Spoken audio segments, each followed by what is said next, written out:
नमस्ते दोस्तों, आप सभी का स्वागत है आज के इस खास वीडियो में। मैं हूं आपका दोस्त और आप देख रहे हैं कहानी सुनो, जहां हम हर बार एक नई और दिलचस्प कहानी के साथ आपके साथ जुड़ते हैं। आज हम लेकर आए हैं एक ऐसी कहानी जो आपको एक पुरानी हवेली के रहस्यमय गलियों में ले जाएगी, जहां एक डिटेक्टिव और उसकी साथी को एक ऐसी भटकती आत्मा का सामना करना होगा जो सिर्फ उनकी जान ही नहीं बल्कि उनकी पूरी जिंदगी को बदलने की ताकत रखती है। तो दोस्तों, क्या हमें इस भटकती आत्मा के रहस्य को समझने और उसे पहचानने में सफलता मिलेगी? क्या उनके बीच जो दोस्ती है वह इस मुश्किल वक्त में उन्हें जीत दिलाएगी? आइए इस कहानी को ध्यान से सुनिए और देखिए एक थ्रिलर, मिस्ट्री और सस्पेंस से भरा हुआ सफर। तो चलिए बिना वक्त गंवाए शुरू करते हैं आज की कहानी, जो है हवेली का रहस्य। तो कहानी सुनो चैनल में मैं आपका स्वागत करता हूं और अब हम शुरू करते हैं इस अनजाने और रहस्यमय सफर को। मुंबई के बाहरी इलाके में एक पुरानी हवेली खड़ी थी जिसे साया हवेली के नाम से जाना जाता था। यह हवेली शहर की हलचल से बहुत दूर थी और इस पर एक रहस्यमय साया छाया हुआ था। कहानियां फैल चुकी थीं कि हवेली में अजीब घटनाएं होती थीं, लेकिन यह सिर्फ अफवाहें थीं या कुछ और? यह सवाल हर किसी के दिमाग में था। हवेली का इतिहास 20 साल पुराना था, जब इसके आखिरी मालिक जहांगीरी की रहस्यमय मौत हुई थी। जहांगीरी के परिवार ने कभी भी इस रहस्य का खुलासा नहीं किया, लेकिन उनकी मौत के बाद हवेली में कई अजीब घटनाएं घटी और धीरे धीरे यह वीरान हो गई। एक तूफानी रात को मुंबई पुलिस के मशहूर इंस्पेक्टर आदित्य राव को इस हवेली की जांच का जिम्मा सौंपा गया। आदित्य एक तेज तर्रार और बहादुर अफसर थे, लेकिन रहस्यमयी घटनाओं पर उनका विश्वास नहीं था। आदित्य को लगता था कि यह बस एक पुरानी हवेली थी जिसमें कुछ घटित हुआ था और फिर सब कुछ खत्म हो गया था। लेकिन इस बार मामला अलग था। इस बार पुलिस को फिर से कुछ अजीब घटनाएं देखने को मिली थीं। आदित्य के साथ इस केस की जांच करने के लिए एक खोजी पत्रकार सायरा खान को भेजा गया था। सायरा का काम था इस मामले की सच्चाई को उजागर करना और हवेली के बारे में रिपोर्ट तैयार करना। सायरा को रहस्यपूर्ण और खतरनाक मामलों में हमेशा दिलचस्पी रही थी। दोनों एक अंधेरी रात में हवेली पहुंचे। हवेली के विशाल दरवाजे पर एक पुराना ताला लटका हुआ था, जैसे कोई बहुत समय से इस दरवाजे को खोलने की कोशिश ही नहीं की हो। आदित्य ने ताला खोला और दरवाजा धीरे से खींचा। हवेली के अंदर कदम रखते ही एक ठंडी हवा का झोंका चेहरे से टकराया। हर जगह अंधेरा था, लेकिन हवेली की दीवारों पर धूल और पुराने जाले जमा हुए थे। एक भयावह सी खामोशी थी, जैसे हवेली अपने आप में कोई रहस्य छिपाए बैठी हो। यहां कुछ तो गलत है, आदित्य ने कहा। सच में, सायरा ने डरते हुए कहा, लेकिन हमें इसका सामना करना होगा। दोनों अंदर गए और हवेली की पहली मंजिल की ओर बढ़े। हवेली के हर कमरे में अजीब सी सन्नाटी। अंदर घुसते ही आदित्य ने महसूस किया कि जैसे वह सिर्फ किसी पुराने घर में नहीं, बल्कि एक खतरनाक खेल का हिस्सा बन चुके हों। सायरा ने एक दीवार के पास एक पुरानी पेंटिंग देखी, जिसमें जहांगीरी का चेहरा नजर आ रहा था। पेंटिंग के चारों ओर घने जाले लगे हुए थे। सायरा ने पेंटिंग को छूने की कोशिश की, लेकिन आदित्य ने उसे रोक दिया। कभी कभी छिपे हुए सुराग सीधे सामने होते हैं, लेकिन ये सुराग सिर्फ हमें डराने के लिए है, सायरा ने कहा। शायद, आदित्य ने कहा, लेकिन हमें हर पहलू को जांचना होगा। हवेली की तीसरी मंजिल पर पहुंचते ही आदित्य और सायरा ने एक पुराने संदूक को देखा जो धूल से ढका हुआ था। संदूक खोलते ही एक घनी सी गंध आई। संदूक में कुछ पुरानी डायरी और कुछ कागज मिले। डायरी खोलते ही आदित्य की आंखों में एक चमक आ गई। कागजों पर खून से लिखा एक संदेश था। यहां जो भी आया वह लौट कर नहीं गया। यह संदेश ठीक वही है जो हम सुन रहे थे, सायरा ने कहा। क्या सच में हवेली में कुछ अजीब है? आदित्य और सायरा ने तय किया कि उन्हें हवेली के तहखाने में जाना के है। तहखाने के दरवाजे पर ताले लगे हुए थे, लेकिन आदित्य ने दरवाजे को खोलने के लिए अपनी ताकत का इस्तेमाल किया। तहखाने के अंदर अंधेरा था और वहां एक पुराना संदूक पड़ा था।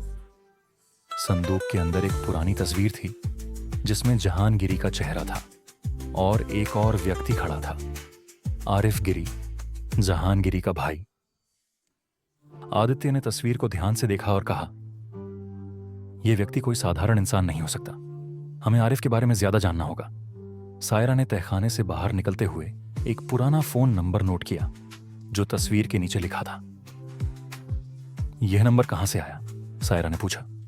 आदित्य ने कहा, हमें इसे किसी से पूछना होगा। अगले दिन आदित्य और सायरा ने आरिफ गिरी से मिलने का फैसला किया। आरिफ गिरी मुंबई के एक बड़े व्यापारी थे और हवेली के मालिक होने का दावा भी करते थे।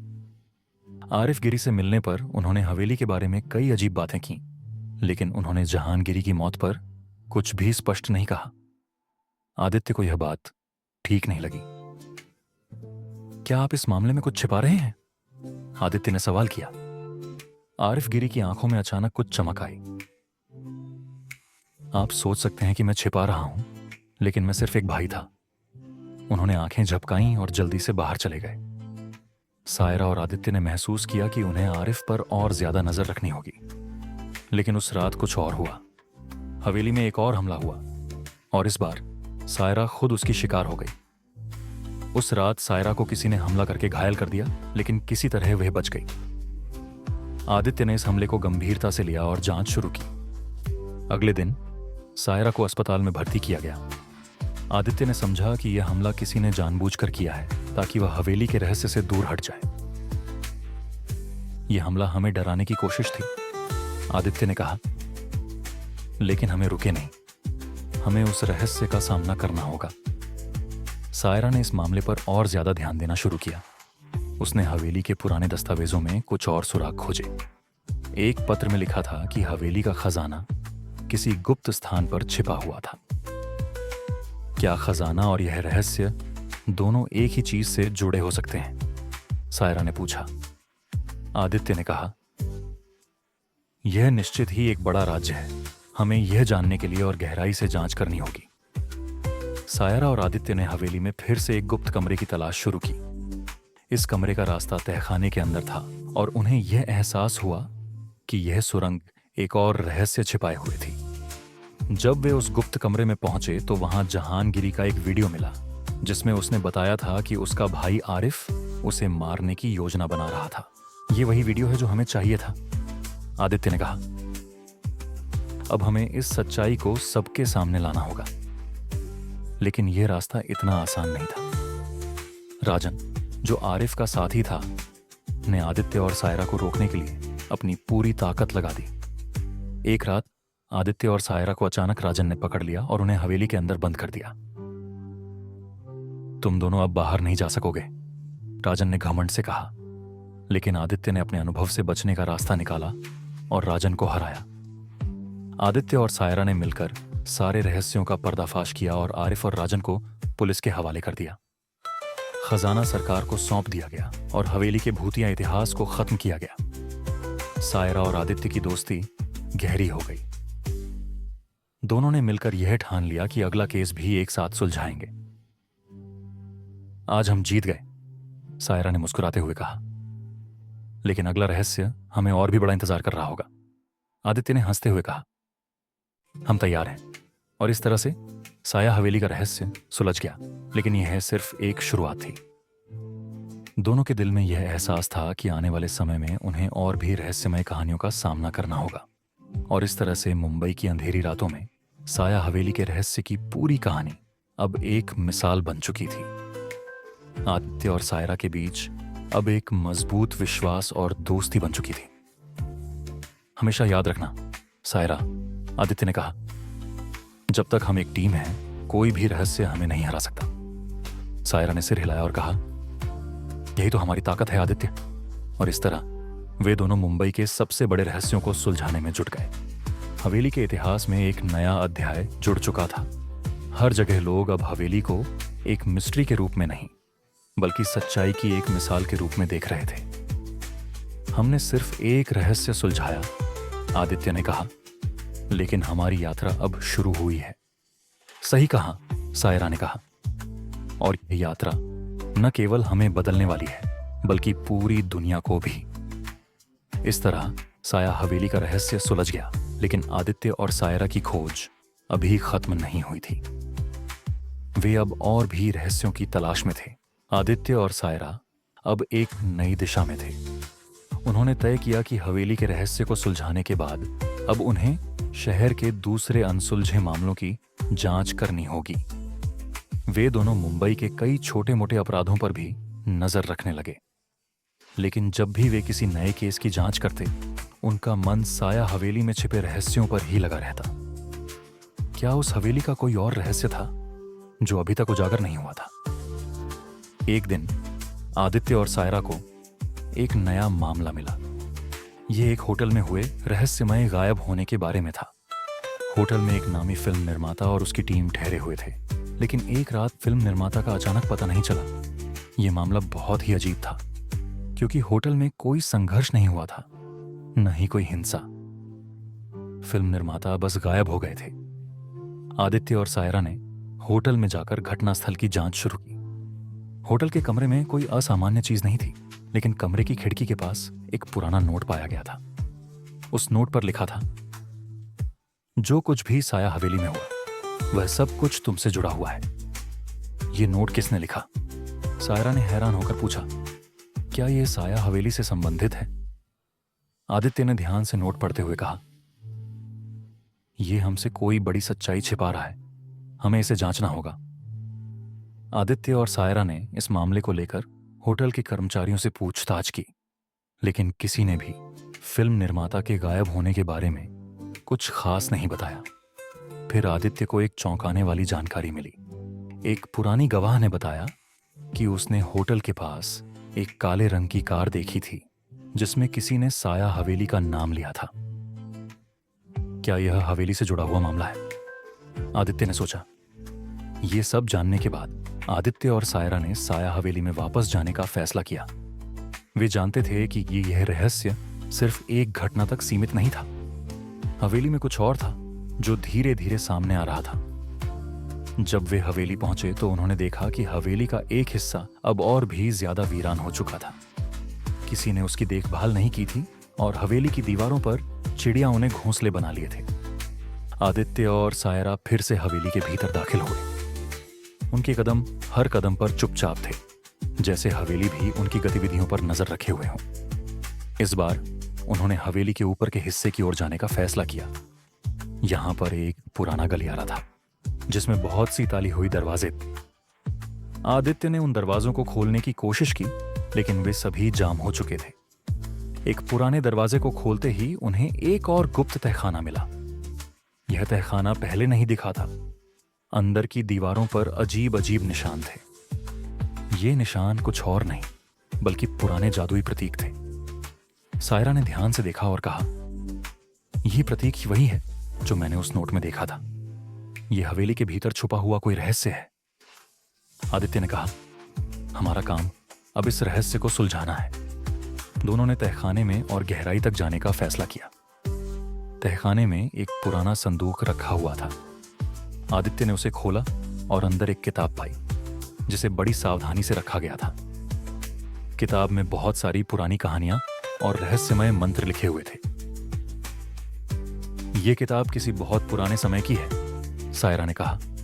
क्या यह हवेली के रहस्यों को सुलझाने में मदद करेगी? आदित्य ने किताब को पलटते हुए कहा, हमें इसका ध्यान से अध्ययन करना होगा। किताब में एक विशेष अध्याय था जो हवेली के इतिहास से जुड़ा हुआ था। उस अध्याय में लिखा था कि हवेली का निर्माण एक अजीब उद्देश्य के लिए किया गया था। हवेली के अंदर एक खजाना था, जिसे बहुत समय पहले छुपा दिया गया था।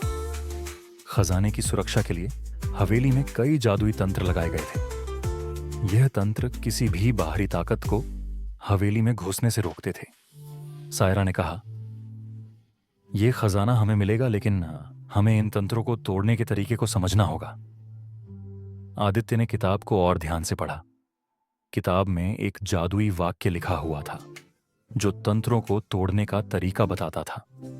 आदित्य ने वह वाक्य पढ़ा और अचानक हवेली में हलचल शुरू हो गई। हवेली के दीवारों से आवाजें आने लगीं और एक पुरानी खिड़की से एक हल्का सा प्रकाश निकला। यह तो कुछ और ही है, सायरा ने कहा। आदित्य और सायरा ने तुरंत खजाने की ओर बढ़ने का निर्णय लिया। अब हवेली की दीवारों में दरारें पड़ने लगी, जैसे कुछ छिपा हुआ बाहर आ रहा हो। खजाना आखिरकार उन्हें तहखाने के सबसे गहरे हिस्से में मिला। यह खजाना एक बॉक्स में रखा हुआ था, जिसमें बहुत सारे पुराने गहने और दस्तावेज थे। आदित्य और सायरा ने खजाने के दस्तावेजों को ध्यान से पढ़ा। उनमें हवेली के रहस्य, पुराने तंत्र और बहुत सारे पुराने जादुई उपायों के बारे में जानकारी थी। अब हमें इस खजाने को पुलिस के पास ले जाना होगा, आदित्य ने कहा। यह रहस्य अब खत्म हुआ, लेकिन यह खजाना हमारी मेहनत का फल है। लेकिन सायरा ने कुछ महसूस किया। हमारी यात्रा यहीं खत्म नहीं हुई है, आदित्य। वह महसूस कर रही थी कि हवेली में अब भी कुछ बाकी था जो उन्हें समझने की जरूरत थी। आदित्य ने कहा, क्या तुम ठीक कह रही हो सायरा? और तभी उन्हें एक और कागज मिला, जिस पर लिखा था, यह खजाना सिर्फ शुरुआत है। दोनों के मन में अब और सवाल उठने लगे। क्या साया हवेली का रहस्य पूरी तरह से सुलझा लिया गया था, या यह सिर्फ एक और बड़ा राज था जो अब सामने आ रहा था? खजाना लेकर बाहर निकलते हुए आदित्य और सायरा ने तय किया कि इस केस को और गहराई से समझने की जरूरत है। वे कभी नहीं जानते थे कि इस रहस्य का असली रूप क्या था। हवेली में एक और राज्य था जिसे अभी तक किसी ने नहीं पहचाना था। आदित्य और सायरा का सफर अब एक और नए मोड़ पर था। हमने अब तक जितना कुछ देखा वह बहुत कुछ नहीं था, आदित्य ने कहा। इस मामले का असली रहस्य अब सामने आएगा। सायरा ने आदित्य की बात पर सहमति व्यक्त की और कहा, हमें अब और तैयार रहना होगा, क्योंकि साया हवेली के राज ने हमें कभी भी पूरी तरह से शांति नहीं दी। आदित्य और सायरा के बीच एक गहरी समझ बन गई थी। वे जानते थे कि साया हवेली का रहस्य खत्म होने वाला नहीं था। अब हम हर राज का सामना करेंगे, सायरा ने कहा। यह सिर्फ शुरुआत है। दोनों ने अपनी यात्रा को जारी रखने की कसम खाई। हमने हर रहस्य का सामना किया है और करेंगे, आदित्य ने कहा। साया हवेली का रहस्य सिर्फ एक शुरुआत थी, सायरा ने कहा। और अब हमें आगे बढ़ना होगा, आदित्य ने कहा। हवेली का रहस्य सुलझने के बाद अब आदित्य और सायरा के पास एक नया मकसद था, सच्चाई को ढूंढने का। हमेशा याद रखना सायरा, आदित्य ने कहा, जब तक हम एक टीम हैं, हम किसी भी रहस्य से नहीं डरेंगे। हम साथ हैं, सायरा ने कहा। तो फिर चलो अगला रहस्य सुलझाने की ओर। आदित्य और सायरा ने कदम बढ़ाए और उनका अगला कदम अब एक नई चुनौती की ओर था। उन्होंने तय किया कि चाहे जो भी हो, वे कभी भी रुके नहीं रहेंगे। साया हवेली का रहस्य सुलझ चुका है, लेकिन यह हमारा पहला कदम था, आदित्य ने कहा। हम आगे बढ़ेंगे, सायरा ने जवाब दिया। और इस तरह आदित्य और सायरा की यात्रा जारी रही। जो रहस्य अभी तक अनसुलझे थे, उन्हें सुलझाना उनका अगला उद्देश्य था। यह हमारी कहानी है और इसे हम तब तक नहीं छोड़ेंगे जब तक हर रहस्य का हल नहीं निकलता। और इस तरह आदित्य और सायरा की खोज का सफर और भी रोमांचक मोड़ लेने वाला था। वे जान चुके थे कि साया हवेली का रहस्य अब केवल शुरुआत था। अब उन्हें हर कदम पर अपने कौशल और समझदारी का इस्तेमाल करना था। एक दिन उन्हें एक और रहस्यमय संदेश मिला। यह संदेश एक अनजान व्यक्ति द्वारा भेजा गया था और उस पर लिखा था, साया हवेली का रहस्य सिर्फ तंत्र मंत्र से नहीं, बल्कि एक पुरानी अजनबी शक्ति से जुड़ा है। आदित्य और सायरा के मन में फिर से सवाल उठे। क्या यह वही शक्ति थी जो हवेली को अपनी गिरफ्त में रखे हुए थी? और क्या इस बार यह मामला पहले से कहीं ज्यादा खतरनाक था? उन्होंने फिर से हवेली की ओर रुख किया, लेकिन इस बार उन्हें हवेली में कुछ और अजीब महसूस हुआ। हवेली के आसपास की हवा में एक ठंडक थी और वहां का माहौल भारी था। आदित्य ने कहा, कुछ तो जरूर है सायरा। हवेली के आसपास कुछ और भी रहस्य छिपे हैं जिन्हें हमें जानना होगा। सायरा ने सिर झुकाया और कहा, हमें हर दिशा से इस रहस्य को सुलझाना होगा आदित्य, क्योंकि अब यह हमारे लिए सिर्फ एक केस नहीं बल्कि एक मिशन बन चुका है। हवेली के अंदर जाते ही उन्हें एक और रहस्यमय संकेत मिला। दीवारों पर लिखी कुछ गहरी लाइनों ने उनके मन में शंका को और भी बढ़ा दिया। ये लाइनों कुछ ऐसे शब्दों से जुड़ी थीं जो उन्होंने पहले कभी नहीं देखे थे। ये तो कुछ और ही है, आदित्य ने कहा। क्या ये शब्द हमें किसी और दिशा में ले जाएंगे? सायरा ने कहा, इन शब्दों का गहरा अर्थ है, हमें इसे समझना होगा। और जैसे ही वे शब्दों को ध्यान से पढ़ने लगे, अचानक हवेली की छत से एक अजीब सी आवाज आई। क्या यह हवेली में कुछ हो रहा है? सायरा ने घबराते हुए पूछा। आदित्य ने कहा, कुछ तो जरूर है सायरा, हमें पहले उस आवाज के स्रोत को ढूंढना होगा। वे दोनों ऊपर की ओर बढ़े जहां से आवाज आ रही थी। जैसे ही वे छत पर पहुंचे, उन्हें एक और दरवाजा मिला जो पहले कभी नहीं खोला गया था। आदित्य ने दरवाजा खोला और देखा कि अंदर एक रहस्यमय कमरा था जिसमें बहुत सारे पुराने दस्तावेज और तंत्र मंत्र की किताबें रखी हुई थी। यह क्या है? सायरा ने अचरज से पूछा। आदित्य ने कहा, यह हवेली का असली चेहरा है सायरा। यहां कुछ ऐसे रहस्यमय उपाय छिपे हुए हैं जो हमें नहीं पता थे। उस कमरे में एक पुरानी तस्वीर भी पाई गई जिसमें एक शख्स हवेली के सामने खड़ा था। उस शख्स का चेहरा धुंधला था, लेकिन उसकी आंखों में गहरी ताजगी थी, जैसे वह किसी विशेष उद्देश्य के लिए वहां आया हो। यह व्यक्ति कौन हो सकता है? आदित्य ने पूछा। सायरा ने कहा, मैं नहीं जानती, लेकिन लगता है कि वह हवेली से जुड़ा हुआ कोई महत्वपूर्ण व्यक्ति है। आदित्य ने फोटो को ध्यान से देखा और कहा, इस व्यक्ति का संबंध हवेली के इतिहास से है। हमें इसके बारे में ज्यादा जानकारी जुटानी होगी। और फिर उन्होंने हवेली के पुराने अभिलेखों को खंगालना शुरू किया।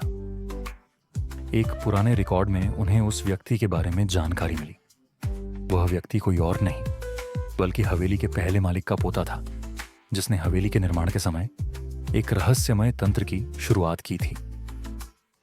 यह व्यक्ति हवेली के इतिहास से जुड़ा हुआ है। सायरा ने कहा, क्या वह इस तंत्र के साथ कुछ करना चाहता था?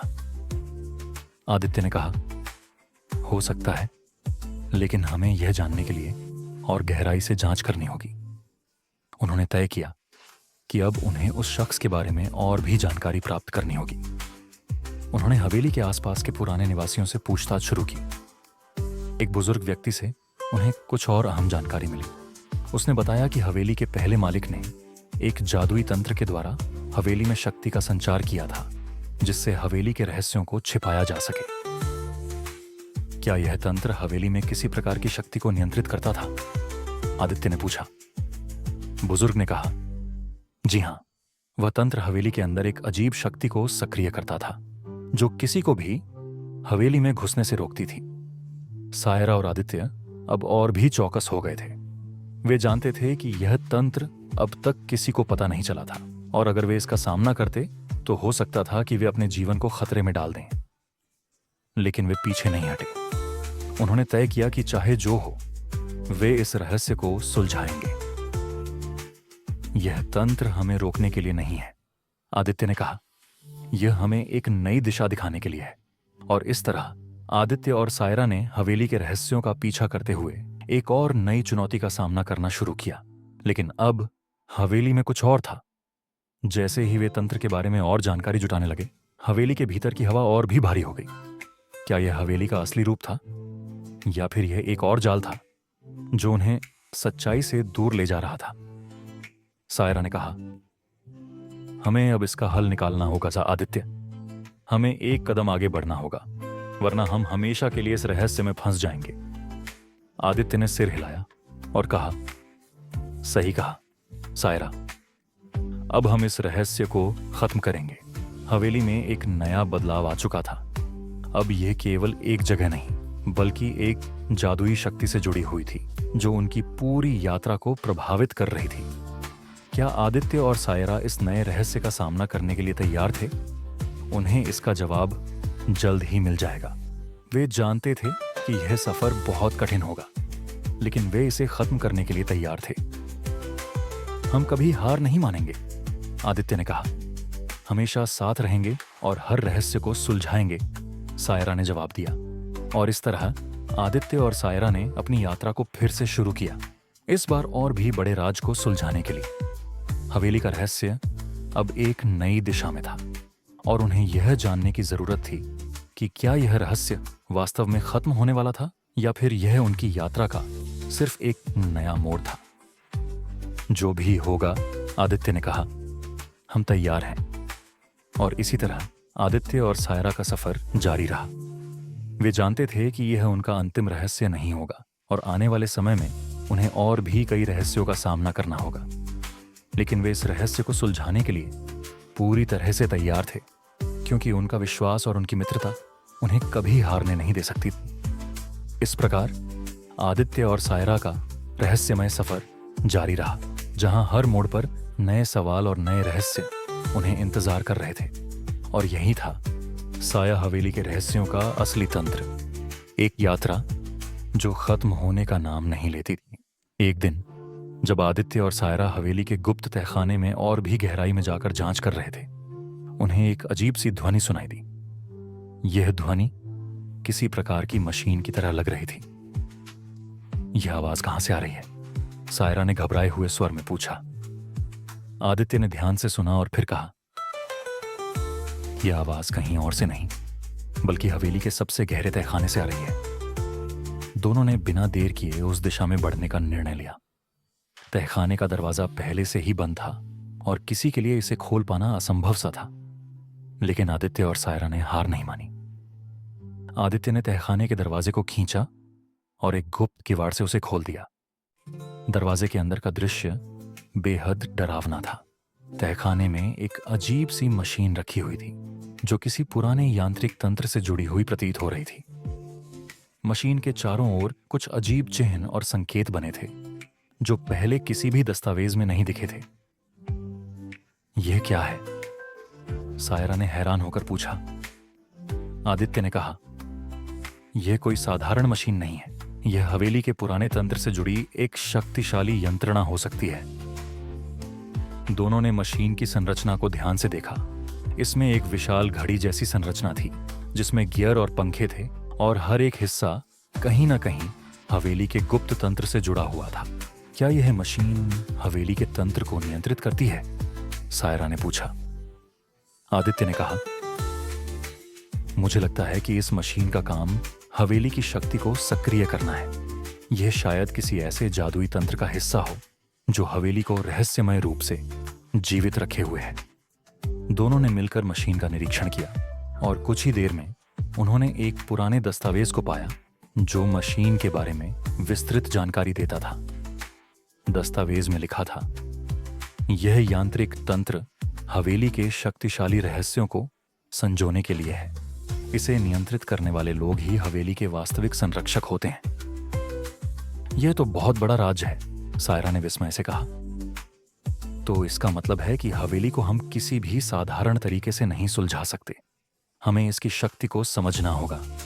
आदित्य ने कहा, हाँ, यही तो है। और अब हम इस मशीन की भूमिका को समझने में एक कदम और आगे बढ़ चुके हैं। हमें इस रहस्य को और गहरे तक समझना होगा ताकि हम हवेली के असली शक्ति स्रोत तक पहुंच सकें। जैसे ही उन्होंने मशीन को और ज्यादा करीब से देखना शुरू किया, अचानक मशीन की सभी घड़ियां और गियर चलने लगे, जैसे यह खुद से काम करना शुरू कर दें। क्या हो रहा है? सायरा ने चौंकते हुए पूछा। आदित्य ने जल्दी से कहा, हमें यहां से तुरंत बाहर निकलना होगा। कुछ गलत हो सकता है। लेकिन इससे पहले कि वे कोई कदम उठा पाते, मशीन से एक जबरदस्त हलचल शुरू हो गई और तहखाने की दीवारों में दरारें पड़ने लगीं। यह सब कुछ बंद हो जाना चाहिए, आदित्य ने चिल्लाया और वह और सायरा तुरंत तहखाने से बाहर भागे। जैसे ही वे बाहर निकले, पूरी हवेली में एक भयंकर आवाज गूंजने लगी, जैसे हवेली का हर कोना खुद को फिर से जीवित कर रहा हो। हमें इसे अब पूरी तरह से बंद करना होगा, सायरा ने कहा।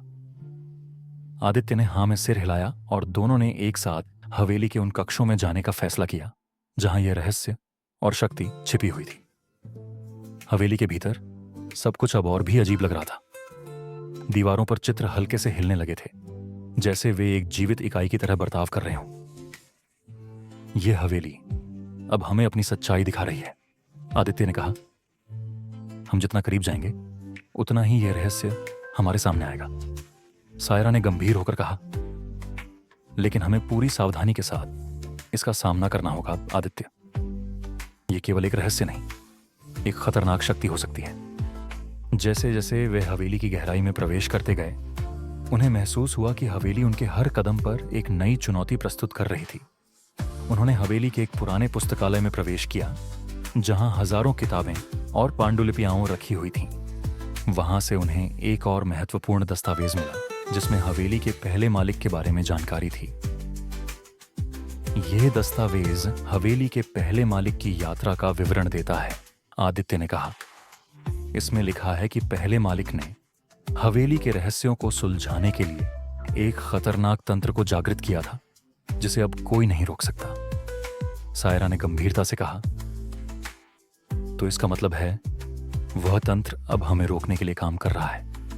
हमें इसका सामना करने के लिए और मजबूत बनना होगा।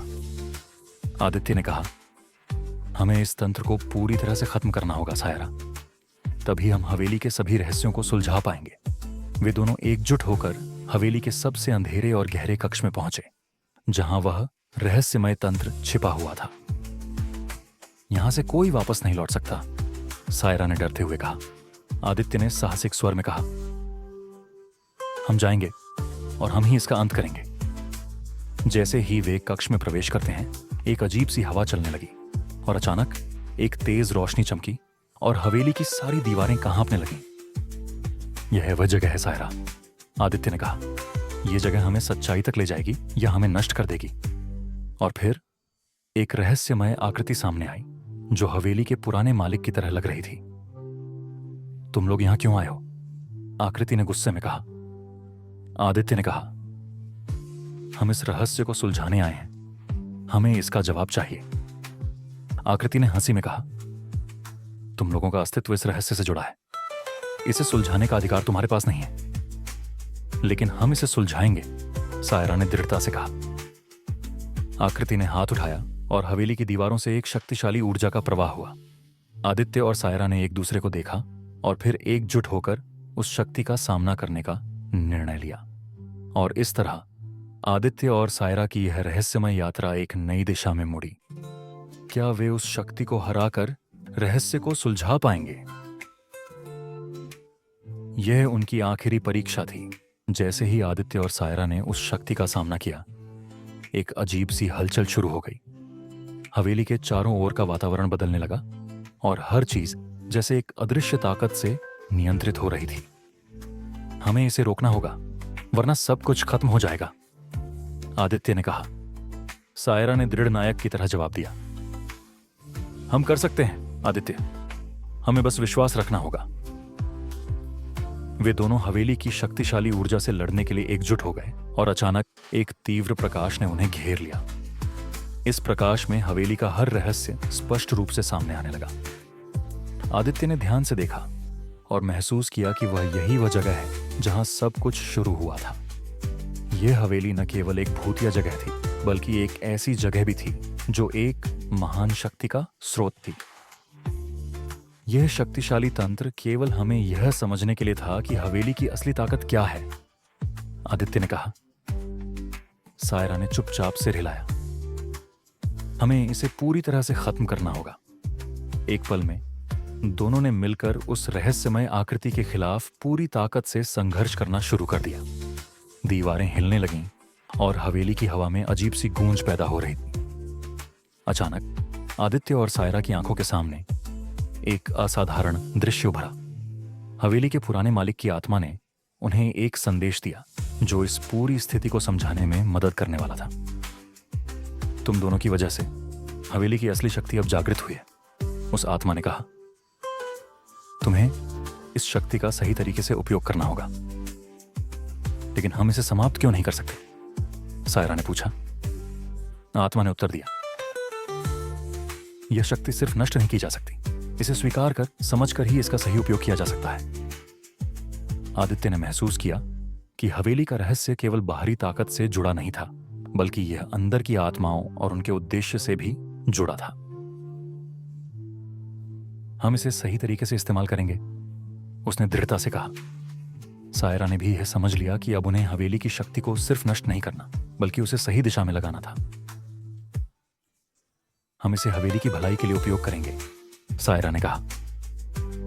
हवेली के अंदर का वातावरण हल्का होने लगा और आसपास की सारी शक्ति कुछ शांत हो गई। यह संकेत था कि आदित्य और सायरा ने सही रास्ता चुना था। जैसे ही उन्होंने अंतिम कदम उठाया, हवेली का खतरनाक तंत्र एक हलचल के साथ समाप्त हो गया और सब कुछ शांत हो गया। हवेली के अंदर के सारे भूतिया घटनाएं अब बंद हो गईं। हमने यह कर लिया, आदित्य ने राहत की सांस लेते हुए कहा। हवेली अब हमें कोई खतरा नहीं होगी, सायरा ने भी मुस्कुराते हुए कहा। हाँ, अब हम इसे सुरक्षित रूप से छोड़ सकते हैं। यह अब केवल एक पुरानी कहानी होगी। दोनों ने हवेली के दरवाजे को धीरे से बंद किया और बाहर की ओर बढ़े। वे जान चुके थे कि इस रहस्य को सुलझाने का एक नया अध्याय अब समाप्त हो चुका था। जैसे ही वे हवेली से बाहर निकले, उन्हें महसूस हुआ कि हवेली अब पहले जैसी डरावनी नहीं रही। यह अब एक शांत और रहस्यमय जगह थी जो अपने अतीत को समेटे हुए थी। हमने जो किया वह सिर्फ हवेली के रहस्य को सुलझाने के लिए नहीं, बल्कि यह भी साबित करने के लिए था कि हमें सच्चाई का सामना करना आता है, आदित्य ने कहा। हाँ, और इस अनुभव ने हमें यह सिखाया कि हर रहस्य को समझने के लिए हमें खुद को भी समझना जरूरी है, सायरा ने कहा। हवेली की घनी रात अब उजाले में बदल चुकी थी और दोनों ने एक आखिरी बार हवेली को देखा। यह अंत नहीं था, बल्कि एक नए जीवन की शुरुआत थी। और इस तरह आदित्य और सायरा की रहस्यमयी यात्रा खत्म हुई, लेकिन हवेली के राज्य हमेशा उनके साथ रहेंगे। वे जानते थे कि हर रहस्य कभी न कभी सुलझा लिया जाता है, लेकिन उस सुलझे हुए रहस्य का प्रभाव हमेशा रहता है। तो यह था हवेली का रहस्य, आदित्य ने सायरा से कहा। लेकिन क्या यह सच में खत्म हो गया? सायरा ने मुस्कुराते हुए कहा। शायद, लेकिन किसी न किसी रूप में एक नया रहस्य फिर से सामने आएगा। कहानी खत्म होती है, लेकिन रहस्यों की दुनिया कभी खत्म नहीं होती। आदित्य और सायरा की कहानी इसी से जुड़ी हुई रहती है, और अगली बार जब वे नए रहस्य का सामना करेंगे तो उन्हें उस अनुभव से और भी ज्यादा सीखने को मिलेगा।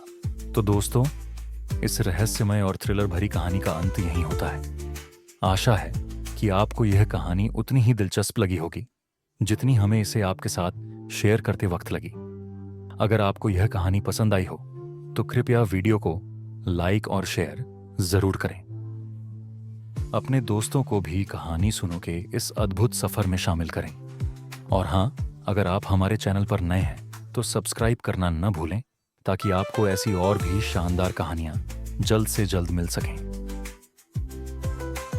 आपके फीडबैक से हमें और बेहतर कंटेंट बनाने की प्रेरणा मिलती है, तो अपने विचार हमें कमेंट सेक्शन में जरूर बताएं। चलिए, फिर मिलते हैं एक नई कहानी के साथ। तब तक के लिए ध्यान रखें और कहानी सुनो को अपने दोस्तों के साथ जरूर शेयर करें।